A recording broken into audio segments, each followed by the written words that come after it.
Olá, pessoal, mais uma vez aqui no projeto Entre Amigos. Hoje nós vamos falar de um assunto muito interessante, que é a corrupção no Brasil, coisa que não acontece no nosso país, né? E para conversar comigo aqui hoje eu tenho o meu amigo Jonathan Soares, professor de História. Então a gente vai debater um pouquinho aqui por que acontece, o que poderia ser feito. Jonathan, mas antes, não se esqueçam de curtir aqui e se inscrever no canal para dar uma força aqui para a gente. Jonathan, por que se fala tanto em corrupção? Anos e anos a gente fala, vê as pessoas dizendo que vão combater a corrupção e sempre acontecem as mesmas coisas. Lembrando que a gente está falando aqui, vamos priorizar a corrupção na política, tá bom? Então, e aí, Jonathan? Por que, bicho? Acontece assim? Parece que se repete, a novela se repete. Por quê? Porque, primeiro, vamos lá. A corrupção no Brasil ela é endêmica, certo? Ela está na sociedade. Ela é da sociedade brasileira.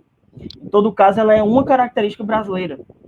Infelizmente, né? Ela está em todos os níveis da sociedade brasileira. Porque a gente fala muito da corrupção política, da corrupção nos altos escalões, mas o brasileiro ele tem esse lado meio falho, né? Do jeitinho, da carteirada, do passar na frente, do suborno. Então, assim, às vezes tem uma galera até um pouco hipócrita, né? Que está lá gritando pela corrupção, mas está subornando guarda, né? Pagando multa, enfim. Fura a fila do banco. Fura a fila do banco, acha que assento e fila preferencial ele, né, pode entrar. Então, a corrupção está em todos os níveis da sociedade brasileira, porque isso é uma característica que alguns autores apontam. Eu lembro muito do Sérgio Buarque de Holanda, né, que o brasileiro ele tem uma dificuldade muito grande de separar o público do privado.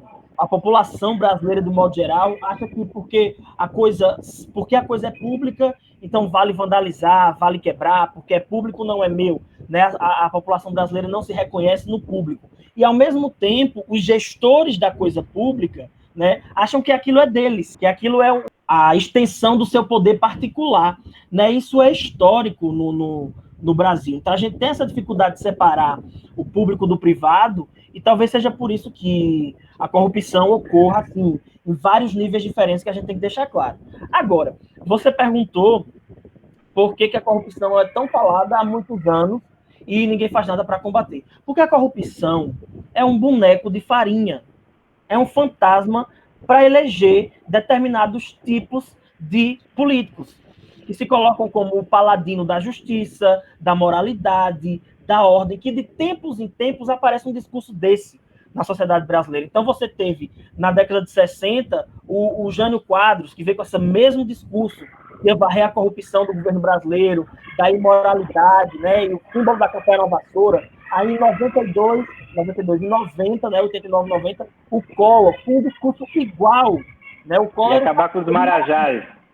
O Collor era o caçador de marajá. A gente tem o atual presidente, que também se elege dentro dessa plataforma. Então, o combate à corrupção é uma plataforma política só na fala. Né? Então, assim, aquela coisa, vamos combater a corrupção, mas quando essa galera chega lá, a corrupção ela é endêmica, ela é enraizada, e muitas vezes a galera que se elege com esse mote aí do combate à corrupção já está envolvida até o último fio do cabelo. Então, por que não se faz nada para acabar com a corrupção no Brasil? Porque a corrupção ela elege pessoas, né? O discurso do combate à corrupção ela elege uma série de candidatos com características mais ou menos parecidas.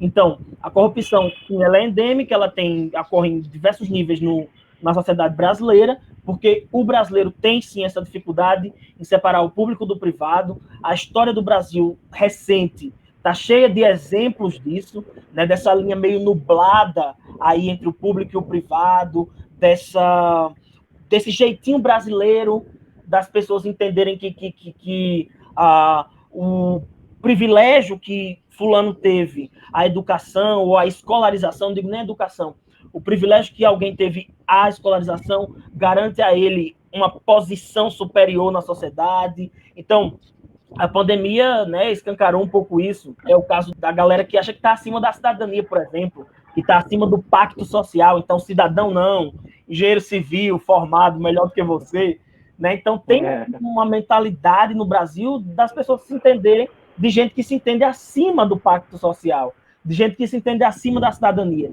Isso é muito grave, e a corrupção no Brasil ela continua rolando, e enquanto ela eleger pessoas e levantar discursos, ela vai continuar, infelizmente. Infelizmente a gente percebe. Eu lembro que tem uma coisa que eu acredito que foi você que falou para mim, um país que precisa colocar uma cordinha amarrando a caneta para o pessoal não levar, já mostra o que aconteceu, né? Exatamente. Saiu aqui uma matéria dizendo que o combate à corrupção no Brasil piorou, diz a Transparência Internacional. O país passou a ocupar a 76ª posição, o pior resultado desde 2012. Então a gente percebe o quê? Justamente na época que se falou tanto de combate à corrupção, se falou tanto que iriam acabar com os corruptos, que iriam prender todos os corruptos, é justamente a época onde a gente consegue ver, principalmente agora, a gente está falando aqui no contexto que a Noticiário Nacional fala aí do afastamento do governador do Rio de Janeiro, da questão de várias prefeituras também. Que foi um dos que se elegeu com esse discurso, né? Isso.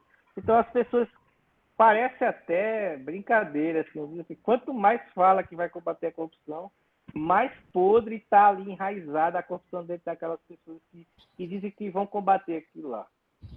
Então, assim, a gente percebe no Brasil que esse jeitinho brasileiro fere muito. Porque, você lembrou muito bem, muitas pessoas usam a hipocrisia. Então, eu sou contra o corrupto se eu não for o corrupto. Se eu estiver levando a vantagem, para mim está tudo bem. Então, infelizmente, não sei como é que poderia ser feito. Eu concordo contigo que esse discurso da corrupção ele serve para eleger pessoas, então é uma pauta, né? Que vem de tempos em tempos. A gente percebe isso. Você fez uma cronologia legal aí do Jânio Quadros, do Pedro Collor, agora do atual presidente. Então, a corrupção ela tira investimento público, né? Onde deveria acontecer educação, saúde, segurança. Então, Jota, assim, se você fosse a pessoa que pudesse resolver, quais seriam as medidas? Começaria por onde? Mais complicado, difícil, é complicado porque assim, você lida com a questão cultural também, né? Você tem todo um arcabouço cultural da corrupção no Brasil, né, que gera discursos, gera lugares. Então tem setores da política brasileira a quem não interessa que a corrupção acabe. Setores grandes da política brasileira, né? Eu lembro de um trecho do Democracia em Vertigem, e tem um trechinho que fala dos empresários no Congresso, né? E eu acho que foi um deputado que encontrou um empresário no Congresso, aí o deputado perguntou: você, fulano, sempre aqui? Ele fez: eu estou sempre aqui.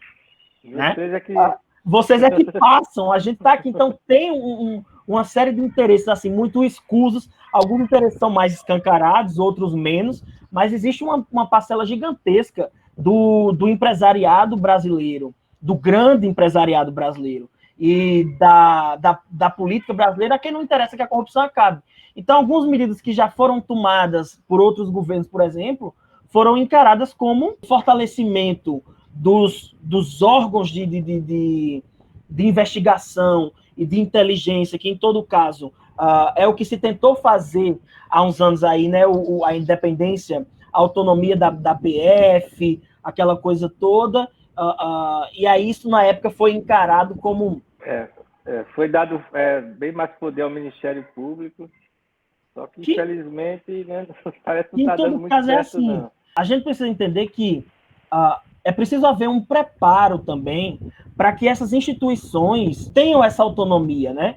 Para que essas instituições tenham essa autonomia mesmo de atuar sem estar com esse rabo preso, que é uma coisa muito própria da política brasileira, né? A troca de favores. Então, o cara obtém um cargo porque ajudou o outro a se eleger ou ajudou o outro a fazer isso ou isso ou aquilo, né? Então, é muito mais complicado a gente observar isso, ver a raiz do problema, num país onde a corrupção ela está dentro da cultura. Aquela história da cobra comendo o próprio rabo. Que não... Então, assim, um investimento maior nessa questão da cultura e do entendimento, porque se é uma cultura, acho que eu comentei isso no outro vídeo, se é uma cultura, a gente tem como desmanchar, né? A gente tem como modificar, a gente tem como reaprender uma série de coisas, né? Então, o investimento maior, de novo, nessa questão da educação popular, da educação crítica, da educação autônoma também, que tem um olhar mais aberto, assim, um olhar mais cirúrgico, né? Um olhar que tem de diagnóstico para essas coisas, é importante, né? Mas, é como falou aí, não interessa. A muitas pessoas não interessa que a educação também tenha esse lado, esse viés crítico, autônomo, diagnóstico, porque aí as pessoas passam a questionar as decisões corruptas deles, né? Então, é bem mais complicado do que a gente pensa. E assim, eu já escutei um filósofo, o Karnal, falando que a gente às vezes fala lá dos deputados, dos prefeitos, vereadores, mas quem colocou todos eles lá fomos nós. E eles nos representam muito bem naquilo exato, que... Exato. Então, assim, eu acredito que o grande cerne da coisa é a mudança de pensamento.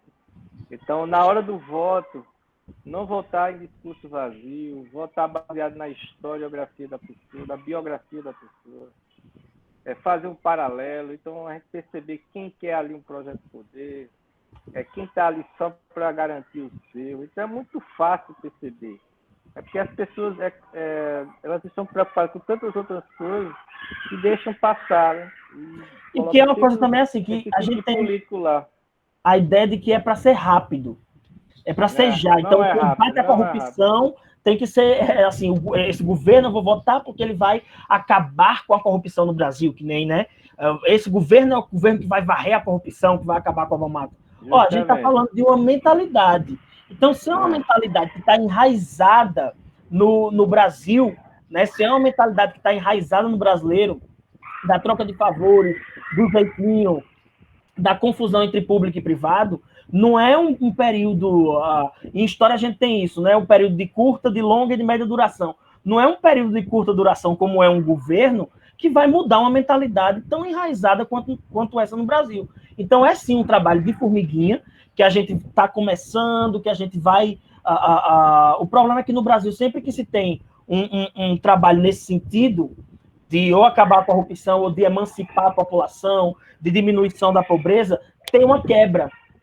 Né? Tem uma quebra, porque não interessa. Historicamente falando, você está certo. Sempre tem essa quebra e faz a gente dar vários passos para trás para poder caminhar. Pois, pessoal, isso aí, espero termos ajudado a vocês a entender um pouquinho sobre esse processo de corrupção.